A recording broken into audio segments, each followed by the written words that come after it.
जय Jagannath. Hello friends, आज video आम +3 फास्ट सेमिस्टर संबलपुर यूनिवर्सिटी एसी एग्जाम क्वेश्चन पेपर आम डिस्कसन करबा। एटा होची संबलपुर यूनिवर्सिटी साइंस कॉमर्स एसी उड़िया बा परिशुद्ध भाषा और लिखन धारार प्रश्न। तो 100 मार्क प्रश्न आसला, तो सहीटार आम आंसर की डिस्कसन करबा।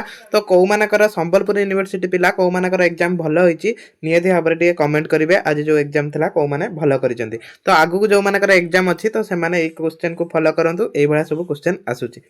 तो एडी तांगर 100 मार्क फुल मार्क 100 थिला आ 3 घंटा समय मिलता। आपण जो यूनिवर्सिटी पिला हुआ आपन को 3 घंटा टाइम मिलबा आ 100 मार्क ही एग्जाम हो। तो एडी प्रथम प्रश्न क विभाग प्रथम प्रश्न आसीथिला कोन ना संपूर्ण अर्थबोध वर्ण बा वर्ण समष्टि को कौन कहते। देखो केते सहज क्वेश्चन आसला, कौन कहते एटा शब्द कहते। तो प्रथमे 10टी आसीबो 1 मार्किया प्रश्न। तो सबु बेले 1 मार्किया प्रश्न 10 रु 10टी ठीक करिया पय चेष्टा करिवे, काहेकि ना 1 मार्किया क्वेश्चन आंसर आप 10 मिनिट भितर 10टी लिखि पारे। याद्रा कौन से मार्क कटेनि। जदि आप ठीक लिखुचंती ताने एठी आपनको फुल मार्क मिलिबो हला। 1 मार्किया कौन सी हैंड राइटिंग को नेकी भी कौन सी मार्क कटेनि।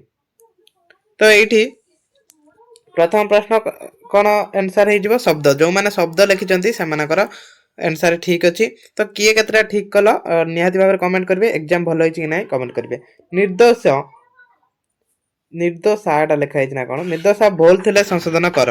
एटा कौन हबो, एटा हबो निर्दोषी। एटा सर दीर्घिकार हबो। तो ये क्वेश्चन कौन करछि ना जदि भूल अच्छी ठीक कर। तो एटा तो आकार भाया देखा होछि, तो टिके भी ब्लोर हो जाइछि जना पड़नी। तो एटा दीर्घिकार हबो जदि ताने ठीक अछि हला। निर्दोषी स्पेलिंग ठीक अछि जदि एटा दीर्घिकार अछि। जदि आकार अछि तो एटा ब्लोर देखा होछि बोली जानि होउनी। तो समस्त टिके कमेंट करिवे एटा क्वेश्चन कौन थिला हला।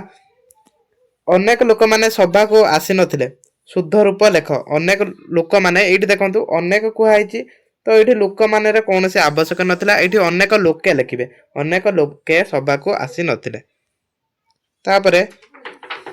तापर प्रश्न जेउ माने अन्य उपकार करंती भगवान तांकर मंगल करंती। यह केउ प्रकार वाक्य। एटा होची जटिल वाक्य। जेउ माने अन्यर उपकार करंती एठी देखंतु तापर कोन अछि ना भगवान तांकर मंगल करंती। तो एटा गोटे जटिल वाक्य होई जो। जो माने जटिल वाक्य लिखिचंती मानकर आंसर ठीक अछि। गोटे विस्मय सूचक वाक्य उदाहरण दियो। मात्र गोटे विस्मय सूचक वाक्य लिखिबे। बा की सुंदर दृश्य ओ की खरा। तो ये भला किछि भी लिखि परिबे। अनुच्छेद रे डैश वाक्य विर्जन्य को वाक्य अप्रासंगिक वाक्य हला। एटा हबो अप्रासंगिक वाक्य। तापरे गोटे बृहत अनुच्छेद रे पाखापाखी केतोटी शब्द थाए। पाखापाखी केतोटी 100 रु 200 टी शब्द थाए। गोटे बृहत अनुच्छेद 100 रु 200 टी शब्द थाए। स्तंभ जे लिखंती तांको कोन कुआ जाय। जे स्तंभ लिखंती तांको कोन कुआ जाय ना तांको स्तंभकार कुआ जाय। आपण जानि चंती जो माने स्तंभ रचना करंती तांको कोन स्तंभकार कुआ जाय। तापरे ईमेल डैश प्रक्रियार चिट्ठी। एटा होची आधुनिक प्रक्रियार चिट्ठी। तो क्वेश्चन बहुत सहज आस्तला, समस्त भलो करथिबे। बेतार पिक्चर शैली किपरि अटे। बेतार पिक्चर शैली अटे एटा हला श्राव्य माने सुनिबा हला। श्राव्य आमे सेटा को कोन करथांती ना आमे सुनी थांती। तो सेटा होची तो आंसर एटी श्राव्य हबो। जो माने श्राव्य लिखिछ ठीक आंसर अछि से मानकर। तापरे 2 मार्किया प्रश्न ख विभाग रा आसीतला। 2 मार्किया प्रश्न 9टी। तो से 9टी रु 9टी करिवे।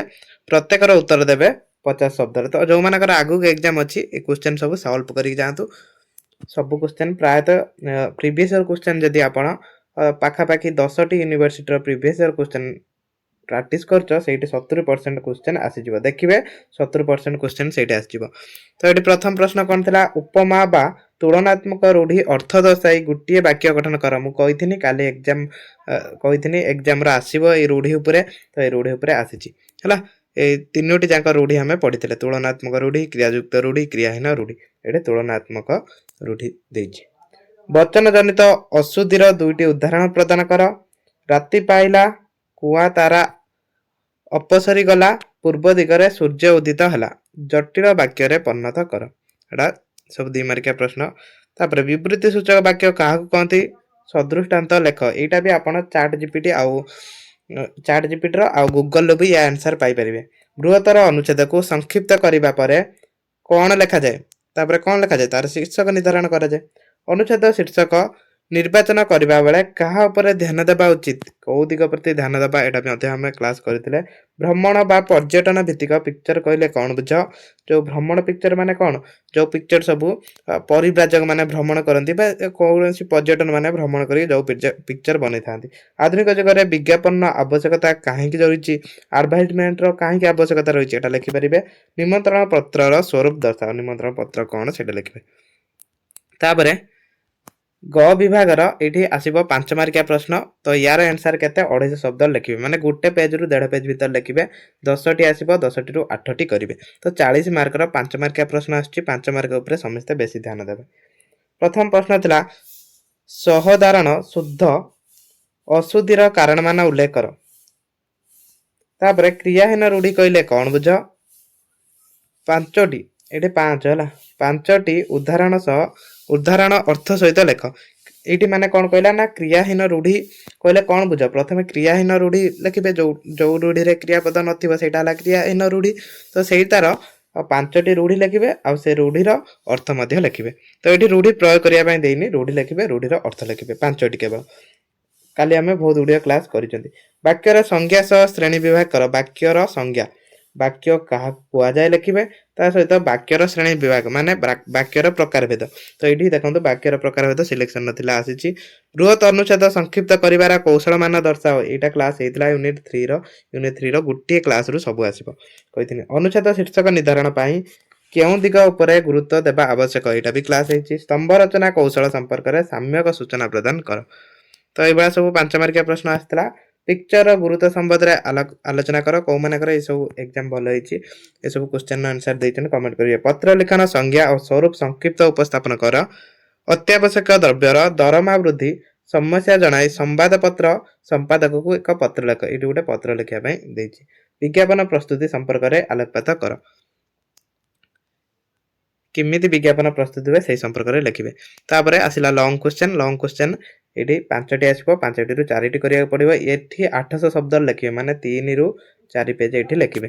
ତ କଣ ପ୍ରଶ୍ନ ଥିଲା? ପ୍ରଥମ ପ୍ରଶ୍ନ ଦେଖନ୍ତୁ, ଏଇଟା ମୁଁ କହିଥିଲି, ସେଇଥିପାଇଁ ରିସେଣ୍ଟ କ୍ଲାସ କରିଥିଲି। ରୂଢିର ସଂଜ୍ଞା ସହ ପ୍ରକାର ଭେଦ ସମ୍ପର୍କରେ ଆଲୋଚନା କର। ତ ଏଇଟା ଦେଖିପାରିବେ, ଚ୍ୟାନେଲକୁ ଯାଆନ୍ତୁ, ଏଇଟା କ୍ଲାସ ହେଇଥିଲା, ଏଇଟା ବି ଆସିଛି। ବାକ୍ୟର ଲକ୍ଷଣ ଉଲ୍ଲେଖ କରି ବାକ୍ୟର ଅର୍ଥଗତ ବିବାହୀକରଣ ସଦୃଶାନ୍ତ ବର୍ଣ୍ଣନା କର। ଏଇଠି ଅର୍ଥଗତ ବିବାହୀକରଣ କେବଳ ପଡିଛି, ଗଠନଗତ ବିବାହୀକରଣ ଅଛି, ଆଉ ଗୋଟେ ଅର୍ଥଗତ ବିବାହୀକରଣ। ଏଇଠି କୋଉଟା ଅର୍ଥଗତ ବିବାହୀକରଣ ପଡିଛି, ତା ସହିତ ବାକ୍ୟର ଲକ୍ଷଣ। 3ଟି ଲକ୍ଷଣ ଅଛି, ଆକାଂକ୍ଷା, ଯୋଗ୍ୟତା, ଆସତି। ତ ସେଇ 3ଟି ଲକ୍ଷଣ ଲେଖିବେ।